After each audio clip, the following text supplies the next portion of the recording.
Hey guys, I don't know if you can tell, but I'm really excited today because this little baby came in and it's beautiful. So in case you don't know who I am already, I'm Julia Renee and welcome back to the channel. Today we're going to be reviewing the Donner Starrykey 25. It's a little MIDI keyboard that I ordered for myself. It was $80 on Amazon, and the first thing I noticed when I opened the package was how insanely awesome this thing looks. It has 25 velocity sensitive full-size MIDI keys, 8 sampler pads, 2 sliders, one for pitch and one for modulation, and 4 volume control knobs.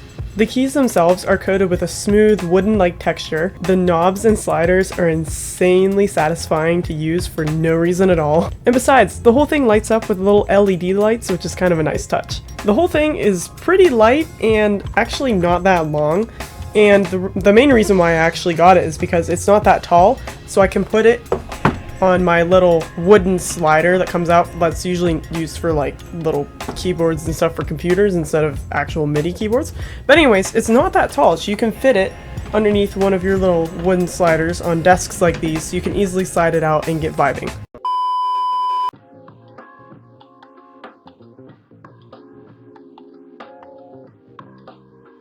Another handy thing about this little keyboard is it actually comes with one of these like cell phone adapter thingies. So you can go straight from USB to your cell phone, which I'm not exactly sure if a cell phone is meant to handle MIDI interaction, but who knows, I could try it someday. Another interesting thing about this keyboard that I noticed was that it actually has a USB adapter. Like I said earlier with the cell phone thing, it has a USB adapter which, instead of using like MIDI in and out input things, which is what my other keyboard, which is now over here, is what that used to use. So this is actually a new thing, using a USB keyboard for me. I'm going to take this time to point out the velocity keys, which is something my other keyboard, although it is bigger, did not have. So my main motivation, as I said before, behind getting a smaller MIDI keyboard, it's mostly because I just needed something smaller that could fit like under the desk instead of having a big chunky keyboard all over the place. But also, like, I was really excited about like these little sampler pads and the velocity key thing, which I'm not exactly sure how that's supposed to work in Ableton. I know you can automate it and set it to do certain things. You can automate like oscillation or something according to velocity. So if you don't know what velocity is, that's basically how hard you hit the keys on the keyboard. And a lot of the old keyboards in general just didn't have that sort of ability, but this new one does.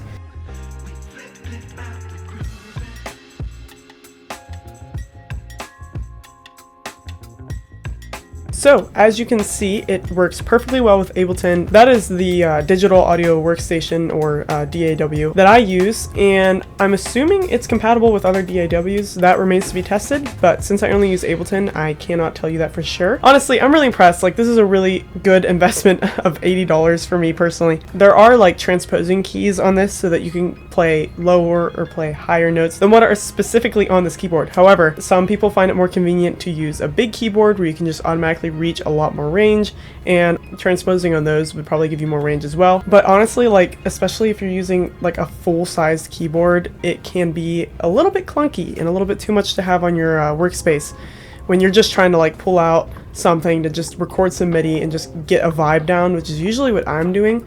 So a smaller keyboard is actually really helpful for that. So this requires one cable.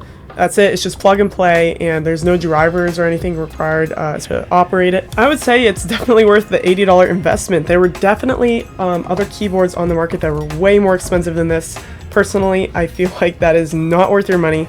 If you really want some bang for your buck, check out the Donner Starrykey 25. And thanks for watching this video. Also, I was not paid or promoted to say any of this stuff, so like honestly guys, this is a really great keyboard. Thanks for watching today, and I'll see you guys again next Friday.